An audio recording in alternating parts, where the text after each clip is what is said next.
So I'm just leaving school for the last time in first semester of the 2020-21 school year.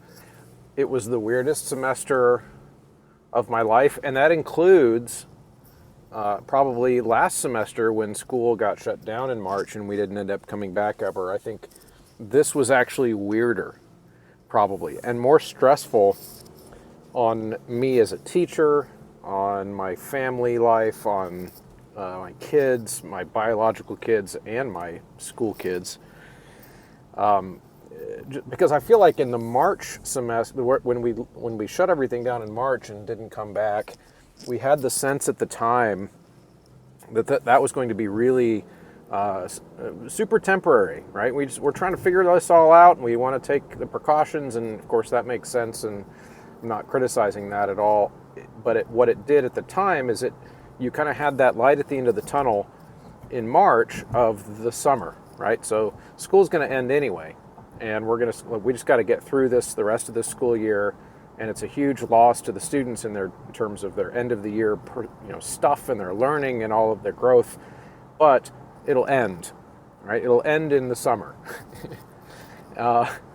Then this year, the continual moving ahead, but not knowing how long we're going to be in each little model, right? So you got to make plans for a semester that, as a teacher, you have no idea how that semester is going to play out. And then, of course, in the performing arts, that was particularly a challenge because we work towards performances, and we knew that if we didn't have anything planned in terms of performance opportunities for the kids, they're going to lose the interest pretty darn quick. I think a lot of us as adults, we would love to live in this fantasy world of idealism, in my opinion, that happens when we say things like, well, I guess we just will have to become less performance focused now.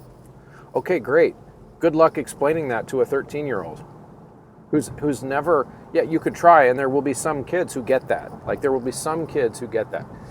The problem is if we are all about pulling in all kids and getting as many kids that might be meant for our types of classes as possible, right?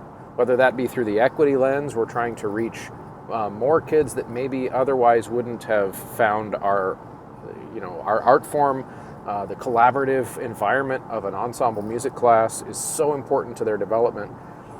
And if you take away the performance for a kid who hasn't yet experienced it, that's where a lot of their validation comes from, that those months of hard work prior in a rehearsal was worth it. When they hear the applause, when they get the congratulations from dad or mom or Uncle Tim or whoever came to the concert, when they get there, and probably more importantly for teenage learners, when they get the validation from their peers, right? So they did all that work, they sounded great, and they had someone their age, maybe a couple years older though, maybe a junior tells a freshman, wow, you guys did great, that was awesome, high five.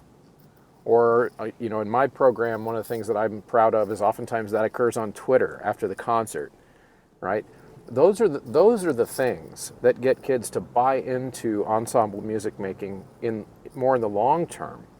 At which point, those kids can survive a pandemic of lost performance opportunities because they have that experience to draw on from before, and they'll stick with it so that they can have that again. But if they've never had that, the performance opportunities are critical.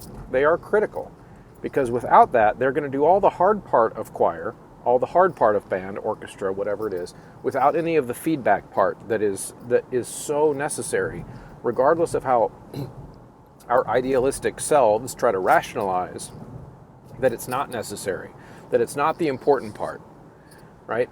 For me, I agree that it's not the important part. I think the rehearsal and the process of learning and growing individually and as a group is the important part. But I'm 41. I've done so many performances now. Who am I to say to that 13 or 14 or 15-year-old kid that they shouldn't get that experience first like I did, right? That's why I think that the rehearsal is so important now, because I was hooked early by the applause at the performance when I was young. And I feel that it's a little bit inappropriate for us to be shaming, essentially, shaming kids for needing that same applause that we all needed when we were that age. Okay? Because kids, it sucks to be a teenager. You hate yourself all the time. Your constant assumption is that you suck at things. It's the performance that gives them that glimmer of thought that maybe that isn't true. Maybe they don't suck at things. Maybe they actually sounded okay. And I'll give you another newsflash. You as the teacher don't have the power to convince them that they don't suck at first. We don't have that power because kids are cynical enough to know that, that's the teacher and it's their job to tell me that I don't suck, because it's, they're going to not quite believe you. And that's also normal. That's not your fault as a teacher. That's not my fault. That's part of how human psychology works. They need to hear it from someone else. So we do all that work in the rehearsal. We do all that work getting ready in the process, and that part is very important. But for those young singers and young players that haven't done this before, they need a performance.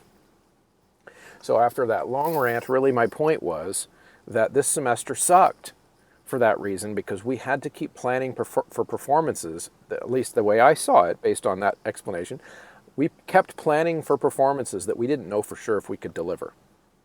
And that is super stressful because kids, they need it. And so I am super excited. We get to go home for this weird semester weekend in between semesters in late January. We start up our second semester on Monday, and it's going to be in person.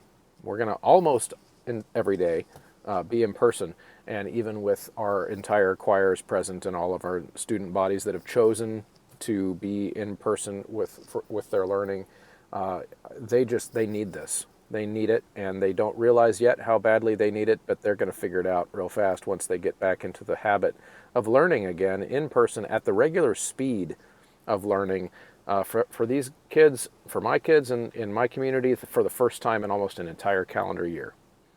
That's what we're up against. Trying to get kids back in the habit of learning at the normal pace for the first time in a calendar year. And am I believing that it's going to be easy? No, actually, I think we're going to have to take some major steps backwards to start moving forward again. But that's okay, because it's the kind of teaching that I know how to do. I am ready to be back in my wheelhouse, motivating kids with eye contact, with intense metaphors and sarcasm, and all of my tools that I have developed over the course of my teaching career that are part of my personality that I've mastered. That's what I'm excited to be able to pull out of my bag of tricks again, and not have to rely on my video editing skills, my audio editing skills, my quick tricks of Excel spreadsheet manipulation, and just be a choir director again. Can't wait.